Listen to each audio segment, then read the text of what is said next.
মণ্ডলী আছেন, যে যারা বিশেষ অতিথি রয়েছেন, আমি সকলের নাম আর উচ্চারণ করব না। আর আজকের অনুষ্ঠানের যে মধ্যমণি, আমাদের যে ছোট্ট ছোট্ট শিক্ষার্থীবৃন্দ এবং অভিভাবকবৃন্দ, সবাইকে আমি আমার পক্ষ থেকে শুভেচ্ছা জানাচ্ছি। আয়োজক কমিটিকে আমি ধন্যবাদ জানাচ্ছি এবং কৃতজ্ঞতা জানাচ্ছি আমাকে এখানে প্রধান অতিথি হিসেবে আমন্ত্রণ জানানোর জন্য এবং কিছু কথা বলার জন্য। আপনারা হয়তো জানেন না যে এই বিদ্যালয়ে আসলে আমার আগমন কিন্তু এটা দ্বিতীয়বার। আজ থেকে 10 বছর আগে একবার অনন্ত বর্মন আমাকে প্রধান অতিথি করে নিয়ে এসেছিল। তখন এসেছিলাম অধ্যাপক হিসেবে। সময়ের বিবর্তনে ঠিক 10টি বছর পরে আবার আমার আগমন হলো এখানে। আমি আসতে পারলাম। আমি এখন কৃষি অনুষদের ডিন হিসাবে কর্মরত রয়েছি সেই হিসাবে। আর একটি কথা না বললেই নয়, এই রোভার পল্লী উচ্চ বিদ্যালয়ের যারা সংগঠক, বিশেষ করে অসীম বিভাকর এবং অনন্ত কিশোর বর্মন, তাদের পরিবারের সাথে কিন্তু আমার উঠা বসা সেভাবে ছিল না কখনো, কিন্তু একটা আত্মিক সম্পর্ক কিন্তু ছিল, যেটা হয়তো একটা সময় পর্যন্ত আমি নিজেও জানতাম না। আজ থেকে 10 বছর আগে যখন এসেছিলাম তখন জানলাম যে আমার যিনি শিক্ষাগুরু, আমাকে যিনি কলেজে পড়িয়েছেন, সেই মরহুম অবনী কুমার বর্মন স্যারের সন্তান তারা। এটা আমি জানতাম না, আমি তখন জেনেছি। তখন থেকেই কিন্তু আমি আসলে এই বিদ্যালয়ের সাথে একটা আত্মিক সম্পর্ক আমি স্থাপন করে ফেলেছি, যে আমার শিক্ষক এখানে শুয়ে আছেন। আমি যখন এসএসসি পাস করে যখন কলেজে ভর্তি হই, নটরডেম কলেজ ঢাকায়, তখন বর্মন স্যার আমাদের বাংলা দ্বিতীয় পত্র পড়াতেন। চমৎকার মানুষ ছিলেন, চমৎকার হিউমার নিয়ে উনি পড়াতেন এবং ওনার যে জ্ঞানের গভীরতা, জ্ঞানের দক্ষতা আমাদেরকে সবসময় মুগ্ধ করে রাখত। স্যার চলে গেছেন, আমি ওনার বিদেহী আত্মার শান্তির জন্য দোয়া করি এবং আমি আশা রাখি যে এই বিদ্যালয়ে আমি বারবার ফিরে আসব, অন্তত ওই আত্মিক সম্পর্কটির কারণে। আজকে যারা এখানে বিভিন্ন বিষয়ে তোমরা যে ক্রীড়া প্রতিযোগিতাটা হলো সেখানে যারা অংশগ্রহণ করেছ, তাদের সকলকে আন্তরিক অভিনন্দন জানাই। যারা পুরস্কার পেয়েছ তাদেরকেও অভিনন্দন, যারা পুরস্কার পাওনি তাদেরকে বলবো মন খারাপ করার কিছু নাই। একবার না পারিলে দেখো শতবার। আগামীবারের জন্য তুমি প্রস্তুত হও, আগামীবার যেন তুমি পুরস্কার পাও, বোথ একাডেমিক এবং কালচারাল ইভেন্টে কিংবা স্পোর্টস ইভেন্টে, সব জায়গাতেই তোমরা ভালো করো, এই প্রত্যাশাটুকু তোমাদের কাছে থাকলো। আর আজকে আমি বিশেষ করে আমি অত্যন্ত আবেগ আপ্লুত হয়ে আমি ওদের গীতিনাট্যটা উপভোগ করেছি। আমি সেই শিক্ষার্থীদের আমি আন্তরিকভাবে ধন্যবাদ জানাই। আমি বিশ্ববিদ্যালয়ে যখন ছাত্র ছিলাম তখন আমি সাংস্কৃতিক কর্মকাণ্ডের সাথে জড়িত ছিলাম। এই ধরনের গীতিনাট্য আমরা করতাম এবং এই ধরনের গীতিনাট্য একটা স্ক্রিপ্টের উপর, একটা পাণ্ডুলিপি ভিত্তিক একটা গীতিনাট্য করা, এটা কিন্তু চারটিখানি কথা নয়। আমি গীতিনাট্যটা দেখছিলাম, যতই এগোচ্ছিল আমি ভাবলাম এরা কি পারবে, কিন্তু দেখলাম যে আসলে চমৎকারভাবে এটা শেষ পর্যন্ত গিয়েছিল এবং ক্লাইম্যাক্স পর্যন্ত তারা এত সুন্দরভাবে গিয়েছে। এটা আসলে পেশাদার শিল্পীরাও কিন্তু রিহার্সাল ছাড়া, লাগাতার অনুশীলন ছাড়া তারা পারে না। আমি যতটুকু জেনেছি তাদের কোনো প্রশিক্ষক ছিল না, তারা ভিডিও দেখে একটা অনুষ্ঠানে এত চমৎকারভাবে উপস্থাপনা করেছে। আমি বিস্ময়ে হতবাক। আমি তাদের জন্য আরেকবার আমি তাদের জন্য অভিনন্দন। তা আমি বিদ্যালয়ের শিক্ষার্থীদের জন্য আমার একটা উপদেশ থাকবে যে আমাদের শিক্ষিত হওয়া যেমন জরুরি, শিক্ষিত হওয়ার পাশাপাশি সত্যিকারের মানুষ হওয়াটাও কিন্তু আমাদের কাছে জরুরি। কেবলমাত্র পুঁথিগত বিদ্যা মুখস্থ করে পরীক্ষায় পাশ করে একটা চাকরির পিছনে ছুটবো, একটা ব্যবসার পিছনে ছুটবো, সেই প্রতিযোগিতায় লিপ্ত না হয়ে আমরা যেন সত্যিকার অর্থে আমরা মানুষ হতে পারি। আমাদের আচারে, আচরণে, কর্মে চলনে বলনে এবং আমাদের সাংস্কৃতিক চর্চায় আমরা সত্যিকার অর্থে আমরা চেষ্টা করব যাতে ক্রমাগত আমরা উপরের দিকে আমরা উঠতে পারি। এই আশাবাদটুকু আমার কাছে থাকবে। আর বাচ্চাদের কাছে আরেকটা অনুরোধ থাকবে, এই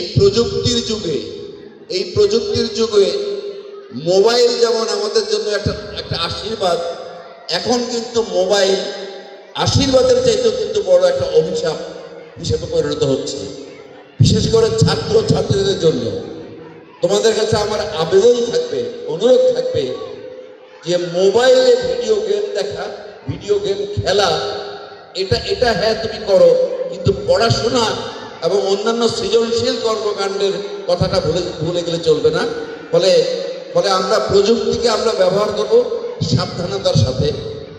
অভিভাবকদের কাছে আমার অনুরোধ থাকলো, আপনি যদি মনে করেন যে আপনার সন্তানকে সুশিক্ষিত করে তোলা প্রয়োজন, মানুষের মতো মানুষ হিসেবে গড়ে তোলা প্রয়োজন, তাহলে সন্তানের প্রতি দৃষ্টি দিন, সন্তানকে সময় দিন, এবং তার মধ্যে যাতে প্রযুক্তির এই আসক্তিটা যাতে গড়ে না ওঠে, তার যাতে পড়ালেখার থেকে তার যাতে মনোযোগটা বিচ্যুত না হয়, সেই জায়গাটাতে আপনাদের কিন্তু সচেতন থাকতে হবে। আমি আশা করব অভিভাবকরা এই জায়গাটা এই দায়িত্বটি যথাযথভাবে পালন করবেন, তাহলেই কেবলমাত্র আপনার সন্তান সত্যিকার একটা মানুষ হিসাবে গড়ে উঠবে, শুধুমাত্র শিক্ষিত নয়। Class 8 pass, 9 pass, SSC pass, এটা কিন্তু জীবনের নিয়ামক হতে পারে না। সুশিক্ষিত বলতে যে প্রাতিষ্ঠানিক শিক্ষা, তার পাশাপাশি মনুষ্যত্ব বিকাশের যে অন্যান্য শিক্ষাগুলো আছে, সংস্কৃতির চর্চা আছে, সততার চর্চা আছে, নৈতিকতার চর্চা আছে, সেই জায়গাগুলো যেন বহাল রাখে, সেই বিষয়টাতে অভিভাবকরা আপনাদের সন্তানের দিকে নজর রাখবেন। পরিশেষে আমি সময় অনেক গড়িয়েছে, আমি কথা আর বাড়াবো না। আমি আয়োজকদের, বিশেষ করে অনন্ত কিশোর বর্মনকে আরও একবার ধন্যবাদ জানাই, আন্তরিক কৃতজ্ঞতা জানাই আমাকে এখানে আমন্ত্রণ জানানোর জন্য, কিছু বলার জন্য। আমি আর কথা না বাড়িয়ে আমি আমার বক্তব্য এখানেই শেষ করছি। সবাইকে ধন্যবাদ। ধন্যবাদ আজকের অনুষ্ঠানের সম্মানিত প্রধান অতিথি, গাজীপুর কৃষি বিশ্ববিদ্যালয়ের সম্মানিত ডিন কৃষি অনুষদের প্রফেসর নাসিমুল বারীকে আমাদের সময় দেওয়ার জন্য। সভাপতির বক্তব্যের পূর্বে তোমাদের জন্য একটা খুশির সংবাদ, সেটা হচ্ছে যে আগামীকাল এবং আগামী পরশু বিদ্যালয় বন্ধ থাকবে। অর্থাৎ সোমবার দিন আমাদের বিদ্যালয় খুলবে। ঠিক আছে, তো এখন আপনাদের সামনে বক্তব্য রাখবেন আজকের এই অনুষ্ঠানের সম্মানিত সভাপতি, ভাওয়াল আলম সরকারি কলেজের বাংলা বিভাগের বিভাগীয় প্রধান অসীম প্রভাকর। এখন আপনাদের সামনে বক্তব্য রাখবেন। ধন্যবাদ।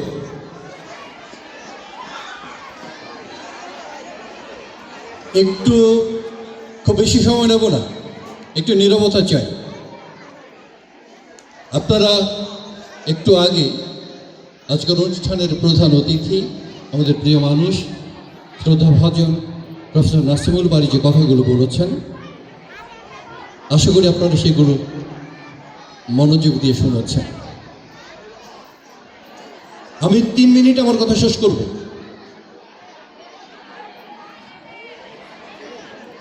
3 মিনিট আমার কথা শেষ করব। 3 মিনিট একটু নীরবতা যাচ্ছি। আমি যে কথাগুলো বলবো সবগুলোই নেতিবাচক কথা। পৃথিবী সুস্থ নেই। একজন যেমন সাজে তেমন প্রতিযোগিতা। একজন প্রতিযোগী তুরাগ নদের ভয়াবহতা নিয়ে একটি চরিত্রে এসেছিল। গত 23 তারিখ, খুব সম্ভবত গত শুক্রবার 23 তারিখ আমরা তুরাগ নদের পাড়ে গিয়েছিলাম, সেই ভয়াবহতা দেখে এসেছি। এর আগেও আমি বলেছিলাম, পৃথিবীতে যে পরিমাণ বৃক্ষ আছে, সেই বৃক্ষ এখন আর কার্বন ডাই অক্সাইড দিতে পারছে না। কার্বন ডাই অক্সাইড দিতে পারছে না মানে হলো বৃক্ষ অক্সিজেন সরবরাহ করতে পারছে না। তার মূল কারণ কি? মূল কারণ হলো পরিবেশ নষ্ট হয়ে গিয়েছে। আমরা যদি বাঁচতে চাই তাহলে নদীকে বাঁচাতে হবে, বৃক্ষকে বাঁচাতে হবে, বৃক্ষরোপণ করতে হবে। আর প্রত্যেককে দায়িত্ব নিতে হবে পরিবেশ যারা নষ্ট করে তাদেরকে কিভাবে প্রতিহত করা যায়, কিভাবে প্রতিরোধ করা যায়। আর খেলাধুলা কেবলই খেলাধুলা নয়। আমার আছে উদাহরণ মতো 1 মিনিট। খেলাধুলার মতো কতগুলো নিয়ম আছে আপনারা দেখেছেন। এই নিয়মগুলো কিন্তু জীবনকে সুন্দর করে, এবং এই নিয়মগুলো আমরা যদি কেউ মেনে চলি আমাদের জীবন সুন্দর হবে, জীবন সমৃদ্ধ হবে, এবং আমরা একটা সুন্দর পৃথিবী নির্মাণ করতে পারব। সবশেষে ডিসপ্লে নিয়ে একটি কথা বলতে চাই। প্রতিবারই রোভারপল্লী আদর্শ বিদ্যানিকেতনের এই যে ডিসপ্লে পর্বটি অসাধারণ হয়, এবারও অসাধারণ হয়েছে। এবং নাসিম ভাই বলছিলেন যে যারা নাচে অংশগ্রহণ করেছে তাদের কারো মুদ্রাই কিন্তু মনে হয়নি তারা শিক্ষানবিশ বা প্রশিক্ষণবিহীন। তাদের জন্য অভিনন্দন, তাদেরকে শুভেচ্ছা, ভালোবাসা, এবং আপনাদের সবার প্রতি সকৃতজ্ঞ ভালোবাসা। আপনারা যেভাবে রোভারপল্লী আদর্শ বিদ্যানিকেতনের পাশে ছিলেন ভবিষ্যতেও সেভাবে থাকবেন, এবং এই প্রতিষ্ঠানটি আপনাদের সহযোগিতায় একটি মানসম্পন্ন প্রতিষ্ঠান হিসেবে গড়ে উঠুক, মনুষ্যত্ব বিকাশের প্রতিষ্ঠান হিসেবে গড়ে উঠুক, এই প্রত্যাশা ব্যক্ত করে আমি আমার কথা শেষ করছি। সবাইকে অনেক ধন্যবাদ, সবার জন্য অনেক শুভকামনা, সবাইকে অনেক ভালোবাসা। ধন্যবাদ আজকের অনুষ্ঠানের সম্মানিত সভাপতি। আরেকটা খুশির খবর, যারা আজকে এই গীতিনাট্যে অংশগ্রহণ করেছ তাদের এই পারফরমেন্সে খুশি হয়ে আজকের অনুষ্ঠানের যিনি ক্রীড়া পতাকা উত্তোলন করেছেন আমার আরেক দাদা বাবু মহানন্দ বর্মন 5,000 টাকা উপহার দিয়েছেন। স্যার পুরস্কার দেখুন খুব দ্রুত।